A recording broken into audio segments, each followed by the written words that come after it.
Hello বন্ধুরা, আমি সুমিতা। আমার একটি ভিডিওতে তোমাদের সবাইকে অনেক অনেক স্বাগত জানাই। তোমরা সবাই কেমন আছো? আর অনেক দিন পর আমি একটা ভিডিও দিলাম। তো আমার ভিডিওটা তোমরা কিন্তু মনোযোগ সহকারে দেখো। আমরা কোথায় যাচ্ছি? তো আমরা যাচ্ছি রথের মেলা দেখতে। তো রথের মেলা দেখতে যাওয়ার আগে একটু গাড়িতে তেল ভরিয়ে নিলাম। তো তেলটা আমাদের গাড়িতে ভরা হয়ে গেছে। আর চারজনে মিলে স্কুটিতে করে মেলায় গিয়েছিলাম সেদিন। চারজনে মিলে ভীষণ অসুবিধায় হয়, তবুও কি করব, চারজনেই গিয়েছিলাম। বাইকে করে আরও অসুবিধা হয়, তাই স্কুটি নিয়েই চলে গেছিলাম মেলায়। তো দেখো, মেলার সামনে প্রচণ্ড ভিড় ছিল। আর দেখো, মেলার সামনে কত সুন্দর বেলুনগুলো বিক্রি হচ্ছিল, নানান রকমের খেলনা বিক্রি হচ্ছিল। কিন্তু দুঃখের বিষয় বন্ধুরা, মেলার ভেতরে ভীষণ কাদা ছিল। যেহেতু সারাদিন ভীষণ বৃষ্টি হয়েছিল, তাই মেলার ভেতর অনেক কাদা। তো যাই হোক, আমরা তো রথ একটু দেখবো, আর রথ একটু না ধরলে হয় না, রথের দড়ি। তো তাই জন্য আমরা কাদার মধ্যে দিয়েই চলে যাব। তো দেখো, আমরা কাদা, দেখো কত কাদা, এই কাদার মধ্যে দিয়েই সবাই গিয়ে গিয়ে একটু করে রথের দড়ি টানছিল। খারাপ লাগছিল এটা ভেবে যে দেখো, মেলায় কত মানুষ কত আশা করে দোকান দিয়েছে, খাবারের দোকান, খেলনার দোকান, নানান রকমের। কিন্তু এই কাদার মধ্যে সবাই কি কেনাকাটা করতে পারবে?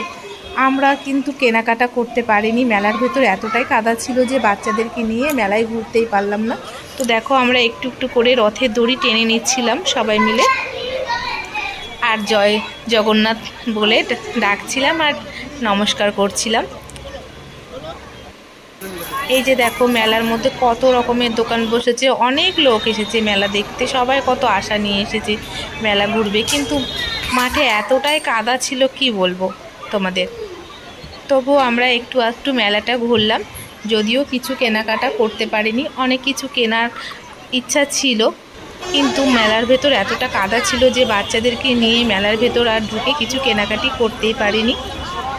তারপর আমরা আস্তে আস্তে করে মেলা থেকে বেরিয়ে যাব। এটা আমাদের বকুলতলায় বসেছে মেলা, দেখতে যাবে কি আমি তুমি। দেখো, আমাদের বকুলতলায় কাদা জমেছে গো, কাদা। তো আমরা সেই কাদা ধোয়ার জন্য চলে এসেছি এখানে। এখানে খাবার জল পড়ছিল, কিন্তু কিছু করার ছিল না, এতটাই পায়ে কাদা লেগে গেছিলো যে সবাই এখানেই পা ধুচ্ছিল। আর আমরাও হাতে করে একটু একটু করে জল নিয়ে এখানেই পা ধুয়ে নিলাম। তো মানে এতটা মন খারাপ হয়ে গেল মেলার ভেতরে ঠিক মতন ঢুকতে পারলাম না বলে। তারপর আমরা আস্তে আস্তে আবার মেলা থেকে রওনা দিয়ে দেব। ওখানে আর মেলার জিলেপি কেনা হলো না। তো আমরা একটুখানি, আমাদের পাড়াতেও মেলা বসে, তো সেখানে এসে জিলেপি কিনবো আর অন্যান্য খাবার খাবো, মেলার পাঁপড়, ঘুগনি এইসব খাবো। তো তোমাদের কেমন কাটলো রথের মেলা অবশ্যই কমেন্ট করে জানাও।